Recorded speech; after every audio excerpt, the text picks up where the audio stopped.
नमस्कार, मी प्रतीक्षा. DNA मराठीमध्ये आपलं स्वागत. माजी आमदार शिवाजीराव कर्डिले यांच्या निधनामुळे रिक्त झालेल्या राहुरी विधानसभा मतदारसंघात लवकरच पोटनिवडणुकीची प्रक्रिया सुरू होणार आहे. पुढील 10 दिवसांमध्ये निवडणूक प्रक्रिया सुरू होण्याची शक्यता व्यक्त केली जाते आहे. दिवंगत आमदार शिवाजीराव कर्डिले यांचे चिरंजीव अक्षय कर्डिले यांना उमेदवारी द्यावी अशी जोरदार मागणी स्थानिक कार्यकर्त्यांकडून करण्यात येत आहे. ही मागणी मुख्यमंत्र्यांपर्यंत पोहोचवण्यात आल्याची माहिती माजी खासदार सुजय विखे यांनी दिली असून याबाबत अंतिम निर्णय मुख्यमंत्री लवकरच घेतील असं त्यांनी सांगितलं.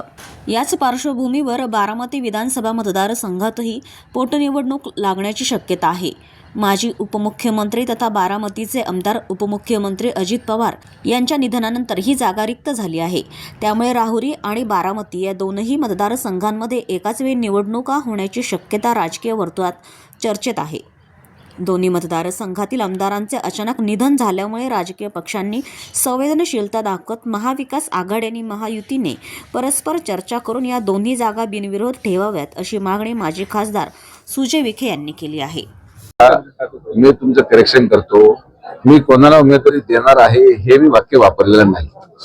मी एवढंच म्हटलोय, कार्यकर्त्यांची भावना आहे की स्वर्गीय कर्डिले साहेबांच्या जागी अक्षयला ती संधी मिळावी.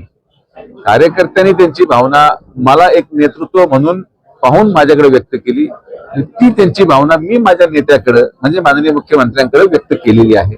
आता तो निर्णय संपूर्णपणे मुख्यमंत्र्यांचा आहे. यानंतर कोण येतंय, कोण काय चिन्ह घेतंय, काय येतंय या गोष्टी बाबतीत मला काही ज्ञान नाही. कर्डिले साहेबांच्या कार्याला पाहता आमची जबाबदारी आहे की आम्ही त्यांच्या मनातली असलेली इच्छा ही पूर्ण व्हावी, ही कार्यकर्ता म्हणून माझी भावना आहे आणि त्या भावनेशी कायम राहून आम्ही काम करतो. या विपरीत जो काही आदेश माननीय मुख्यमंत्र्यांचा राहील तो निर्णय अंतिम राहील. पक्षासाठी, संघटनेसाठी, अक्षयसाठी यामध्ये कुठलाही बदल नाही. स्वागत करा तुम्ही. राजकारणामध्ये जर तरवर चर्चा होऊ शकत नाही. जर असं झालं तर काय होईल, जर तसं झालं तर काय होईल. राजकारण जर तरवर चालत नाही. 2 विधानसभा लागलेल्या आहेत, बारामती आणि राहुरी. या दोन्ही विधानसभा महाराष्ट्राचे मातब्बर नेते आपत्कालीन परिस्थितीमध्ये एक निधन होऊन जागा रिक्त झालेल्या आहेत. म्हणजे हे काही नैसर्गिक मृत्यू नव्हते.